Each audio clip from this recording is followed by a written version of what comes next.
The Bascom Center for the Arts is incredible. It's a rare thing to find an abstract, non-objective painting course. I've looked for years and I found this class with the four amazing women and I know their work. They're all professional painters and I've sort of followed them on the internet. I've seen their exhibits, and so I called my friend Linda and I said, Linda, we've got to be there. It's like a once-in-a-lifetime kind of experience, so I was going to do anything I could to get here, and traveling across the country to do a workshop. Actually, it's the first time I've ever done that. I really loved how they structured the workshop and how they built on each other each day. That it's unlike any other workshop I've ever taken.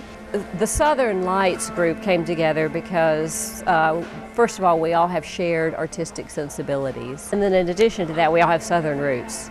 And that, we realize more and more that has informed our work. We've got 4 different teachers. We all approach our painting starts differently, and all the students are getting different looks into how we paint. I really wanted to focus on thinking abstractly and how to approach a painting from an emotional perspective and where those sources come from.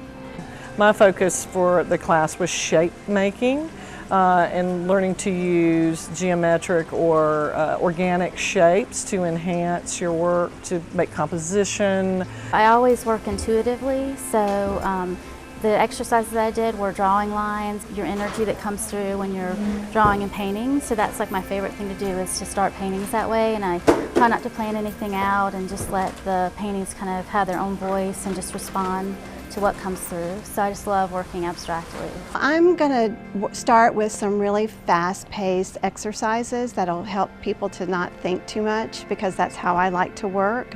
I like to work with my body, so it's going to be some fast-paced music and collage exercises. Just kind of get people tearing paper and ripping things apart and putting them together with collage. And from there we'll take it and we'll paint into it and start creating compositions or framing things out. It's more about working from the body intuitively. So it's kind of the physical gesture and the language of abstraction. I usually start with pencil work, and then I go in with a darker line, and then that's kind of a back and forth. It's sort of like I spend a lot of time with the painting, and then I do several layers of that, and then I start to bring in color, because that really can change it, so I have a nice base or framework. And that's when I sort of come back and look more for composition and, you know, how to finish the piece and where the focal point is and all that stuff. So you kind of have to turn off your brain a little bit. I feel like I've got a lot of really good starts and really strong starts for paintings, and I'm excited to get them back to the studio and work on them more. I have a couple of them that I felt were either finished or pretty close to finished. So that's actually was really huge for me, and I felt was a breakthrough for me.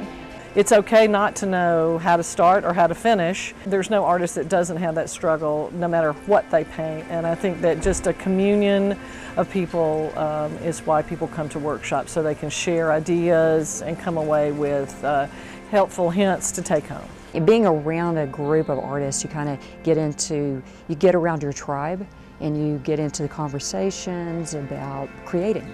And that kind of gives you a lot of juice and a lot of ideas that carries forward into the work.